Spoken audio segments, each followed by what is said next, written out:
morning. Good morning, everybody. Happy Thursday to all across the Delaware Valley. This is the Anthony Gargano Show presented by Rite Aid. Yes, visit your local Rite Aid today. Stock up on allergy relief or catch up on immunizations for RSV, shingles, and you can also check in, schedule a vaccine appointment, riteaid.com. All right, today is quarterback time. Like, we do this every year, and usually it's probably around now because we're dying for football, right? Like, we have that kind of mode. We're in the middle of June. We're a month away and change from training camp, and it's a good time to kind of take stock, take inventory of the quarterback. And look, we have a fascinating season. We talk about coaches all the time, and Sirianni, and then you have the new OC with Kellen Moore and the new offense, right? But in reality, the Eagles, the only way that the Eagles are a true Super Bowl contender is if Jalen gets back to form of 2022. Look, he was incandescent in 2022. He was the best deep thrower in all the NFL. He threw dimes, right? Like down the field. A.J. Brown was ridiculous. And in the Super Bowl, he played probably one of the greatest games. It's uncanny, right? One of the two best quarterback games ever. And you have your Brady moments coming back against Atlanta, right? And your Hall of Famers. But the two great quarterback, and Mahomes, but the two great quarterback games were Nick Foles and Jalen Hurts. Jalen was incredible in that Super Bowl. So here's my question. And we saw last year, and we've talked about it a lot. Mechanics, the lack of his eyes being upfield, sliding, short slides, purposeful movement within the pocket instead of just darting out the minute he sees any kind of color, right? The minute he sees any kind of pressure, darting out from the pocket. So those bad habits really hurt during the slide. Now, coaching is a huge part of the equation. And we talked about not having built-in hot reads, not a lot of ghost movement. But here's the thing I want to dive into today. And I really want to just kind of talk through it. We're going to have Baldy a little bit later on to kind of go through it. I want to talk it over with the guys. And I really kind of want to try to gain an understanding of, what percentage is Jalen, what percentage is the coaching staff, how do you get back on track of 2022? Because the one element that we saw in 2022 is he was a huge part of the run game, right? So you got to look at how defenses play you, how they roll coverages, how many men are in the box, where are the safeties, right? Everything in the NFL is, hey, where's your safeties? Are they creeping up to try to stop that read option? That read option was dangerous. It worked brilliantly. But one of the things that we saw last year was defenses adjust, right? Defenses suddenly go, all right, well, this is how we're going to play you. We're going to force you to your weak side. We're going to try to mush rush you. And that was a big piece of the puzzle.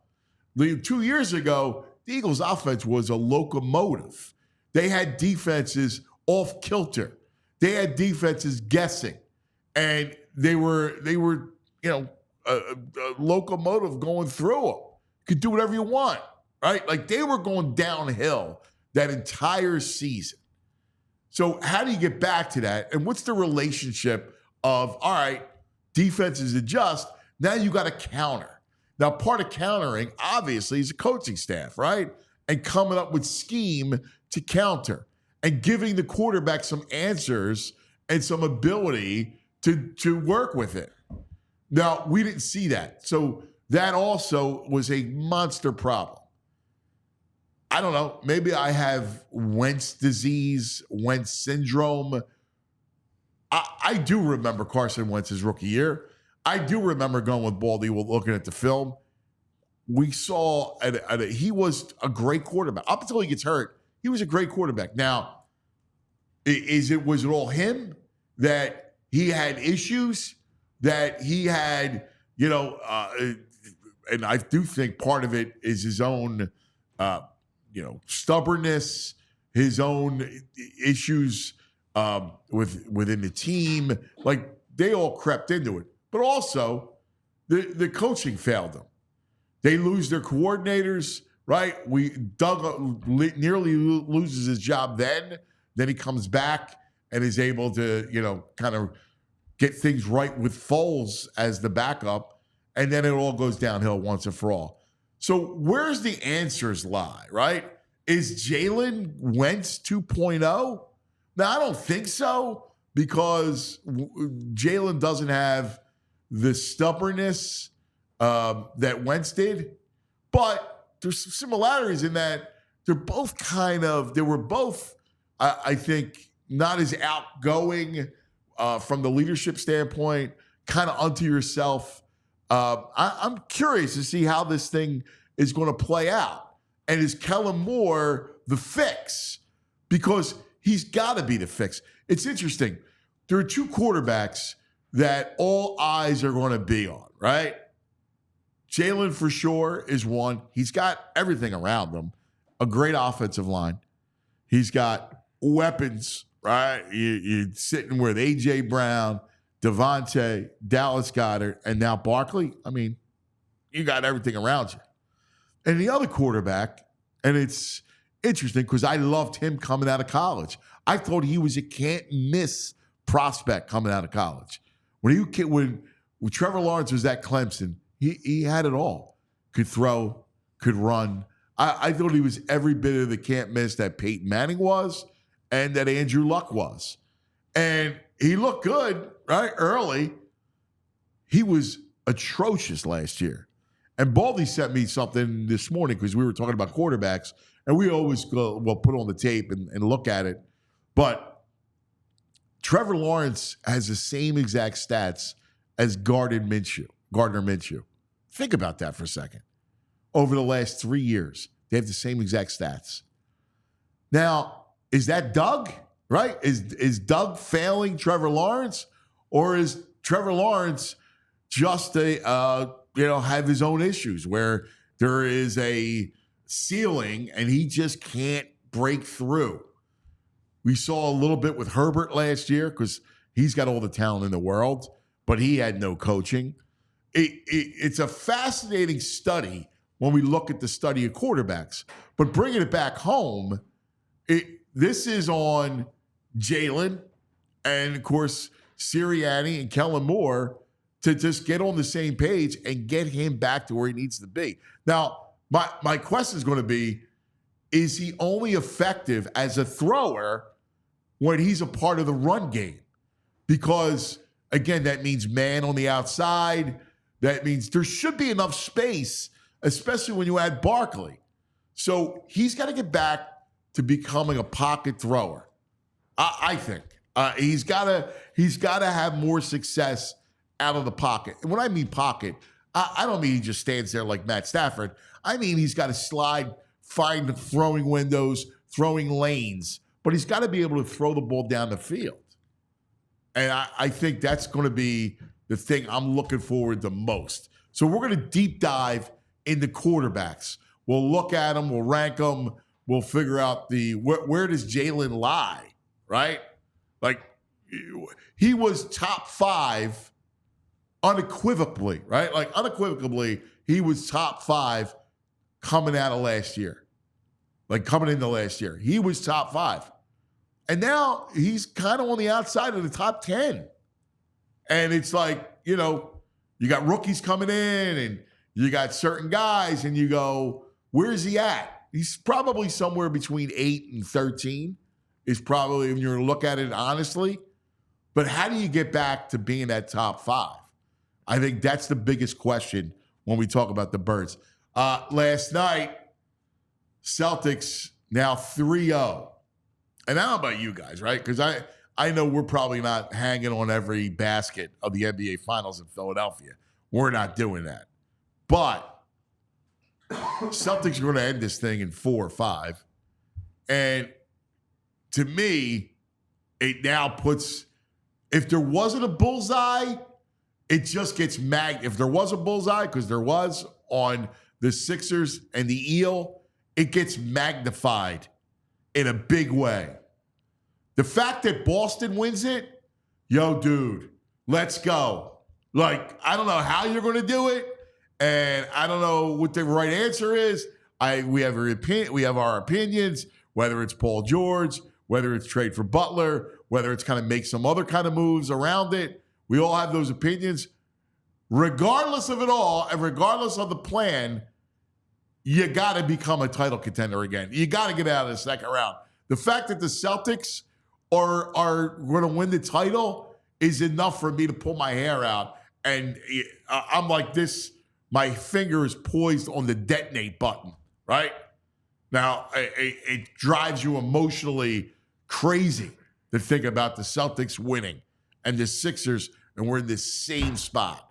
Now, it's an interesting one because you got two players on the contract, and it's like, let's build a roster, but you got to get it right, man. That's it. This is your last chance, right? Like, otherwise, it's all got to go. Lots to get to. It's popping off.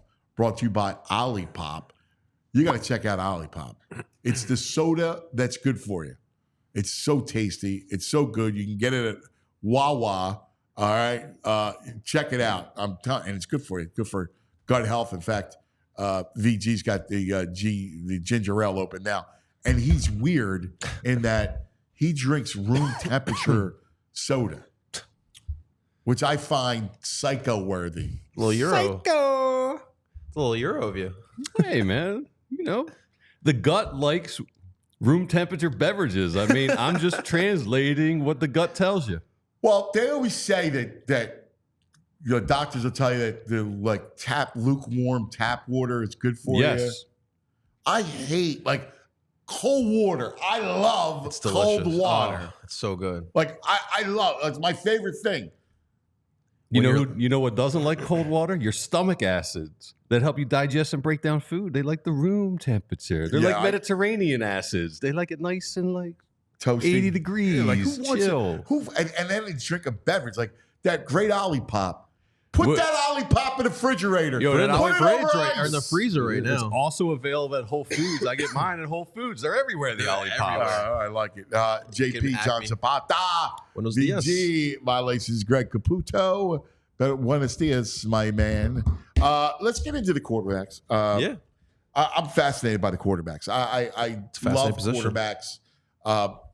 I sit there. I tell Baldy, we'll go watch our tape, and I'll go put on this guy, put on that guy, because I just love. I don't know what it is. I'm enamored by them, and I thought Wentz was going to be a star. I did. I swore it. I like watching him backdrop. He's had the size. He had the athleticism. Was he the one you called the Revenant? The Revenant. Yeah, you were all in. I was all in. We all were. I was the Revenant because I saw the movie came out, and he's from North Dakota, and where I completely messed up. Okay. Right?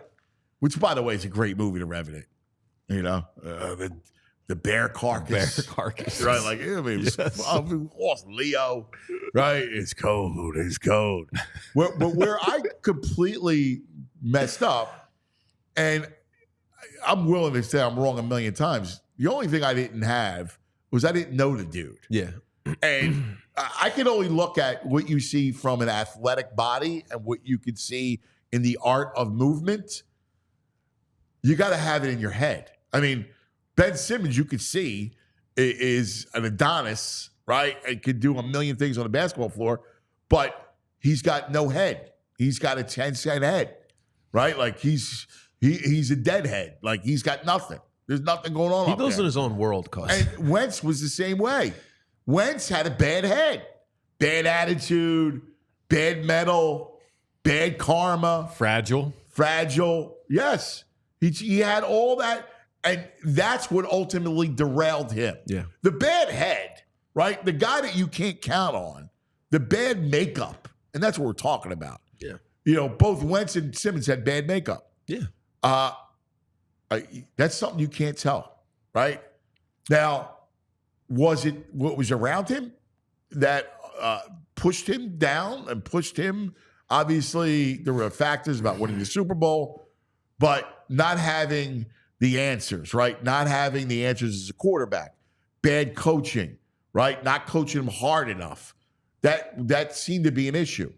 And we can relate it to Jalen and Trevor Lawrence because he's similar to Jalen in this sense that you're at a crossroads in your career. And Herbert, like talented quarterbacks who are at a crossroads. Now, I would bet on Herbert because I love Harbaugh, and I think Harbaugh will get it right. Mm-hmm.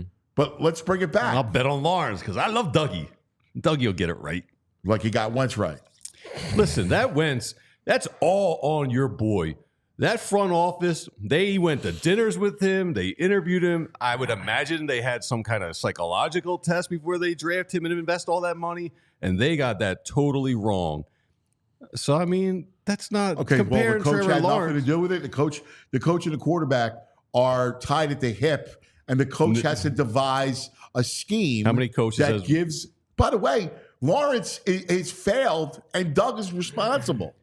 Like here's the thing. I mean, no, Lawrence has all the ability in the world. True, and he has been a failure over the last 2 years.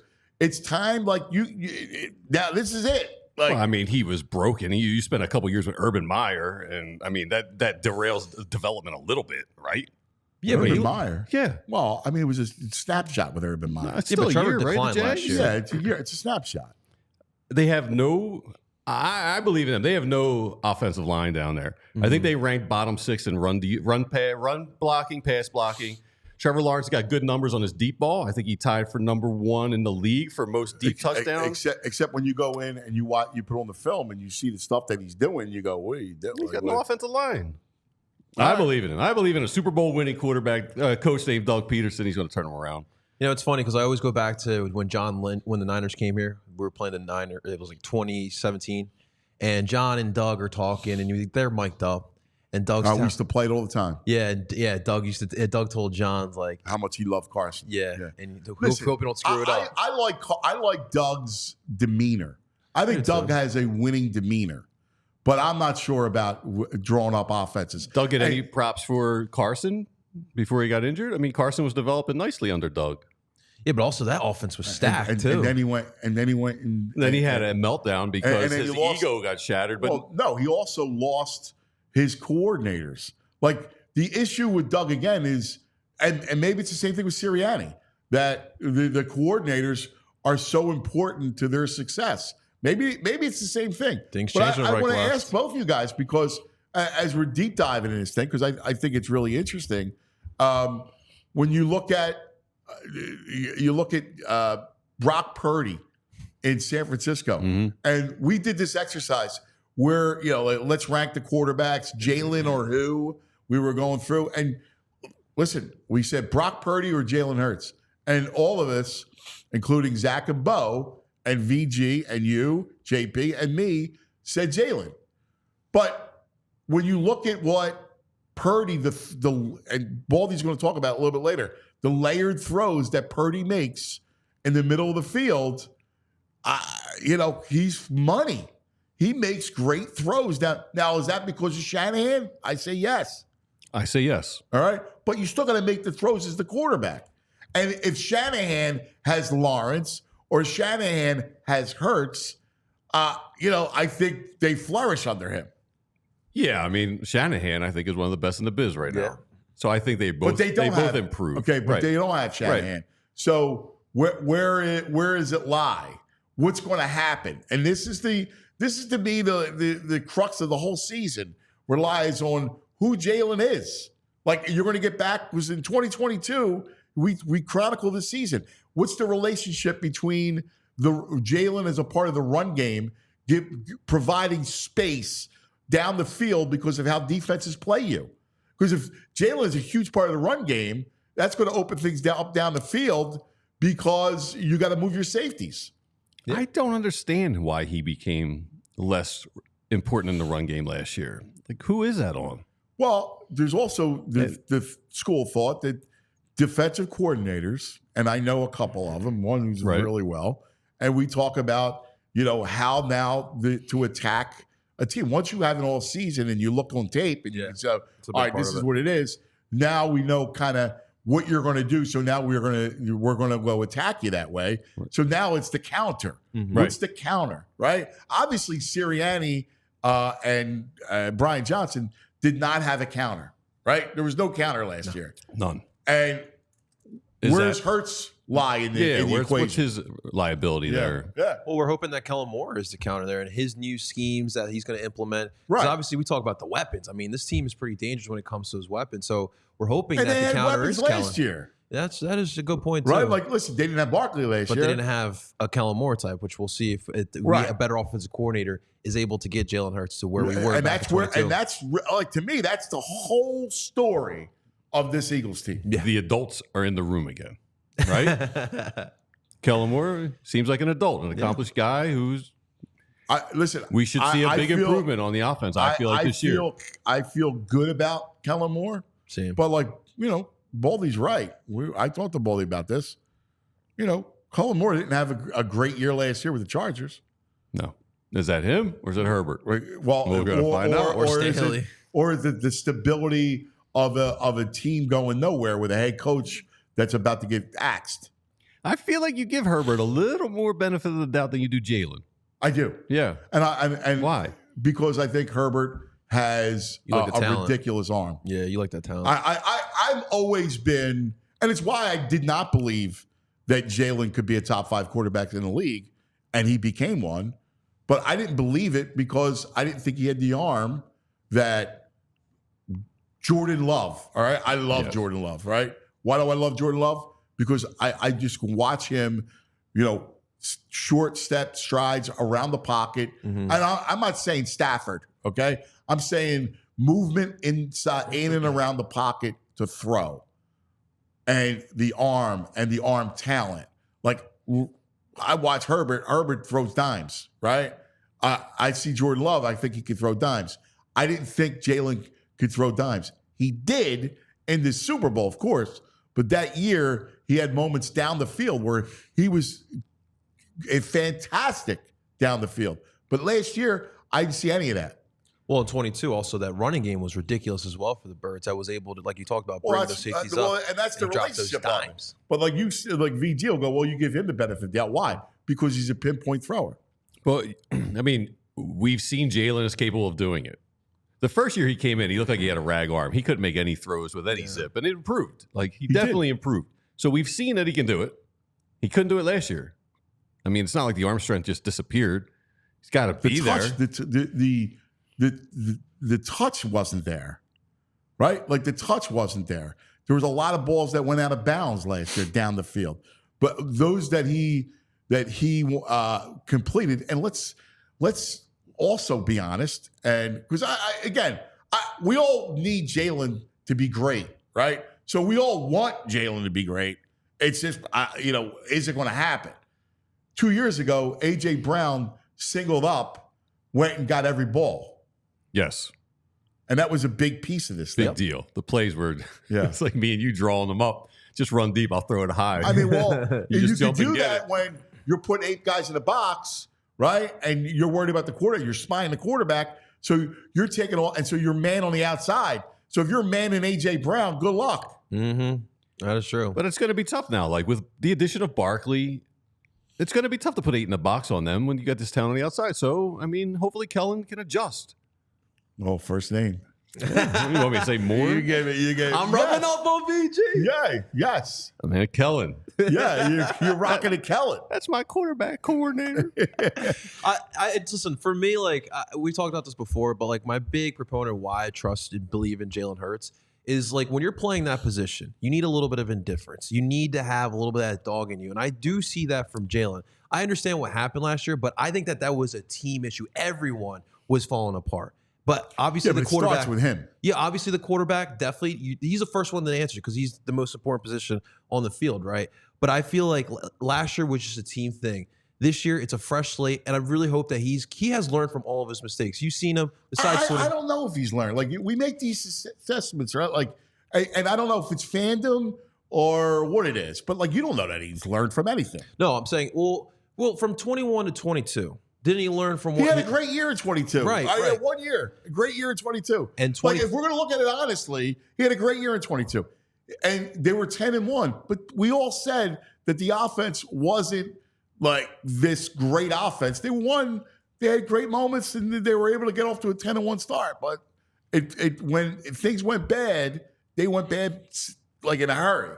So, like, my only point to you guys is not to throw cold water or say Jalen can't do it, but I can't say that he will do it. I don't know. I mean, I don't know. And I don't know. I like Kellen Moore, but I don't know. Is he the savior? I don't know if Kellen is the savior. I'm hoping he is. Before last year, he was improving. From 2020, 2021, he improved. 21 to 22, he improved. And 23, he took the slip, and I get that. But with this year, with the weapons. It's always about greatness comes when you can counter. Like Joe Burrow, no matter, he's on one leg and he's throwing dimes, right?